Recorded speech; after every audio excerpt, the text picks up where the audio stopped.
Hola, em dic Maria, soc de Barcelona i estic fent el meu doctorat aquí, a l'IRB Barcelona. En el nostre laboratori estudiem el càncer de colon mitjançant organoids. Els organoids són cultius cel·lulars en 3 dimensions que ens permeten adquirir una complexitat molt més semblant a la realitat comparat amb les clàssiques línies cel·lulars en 2 dimensions. El meu projecte de recerca consisteix en estudiar com les cèl·lules tumorals són capaces de tornar-se invisibles davant del sistema immunitari per tal que aquest no les ataqui.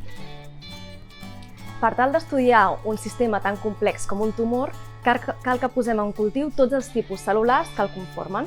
Les cèl·lules tumorals, que són les que volem estudiar, els fibroblasts, que són capaços de generar totes les estructures de la matriu extracel·lular on se sustenta el tumor, i finalment les cèl·lules immunitàries que han d'atacar aquest tumor. Per tant, el que fem és cultivar organoids dintre d'un gel tridimensional, afegir-hi fibroblasts i quan aquesta estructura ja està generada, finalment afegir-hi cèl·lules immunitàries per veure com s'hi comporten. Aquests sistemes, molt més complexos que els sistemes clàssics fets servir fins ara al laboratori, ens permeten estudiar tractaments com ara les immunoteràpies sense necessitat de fer servir models animals com els ratolins.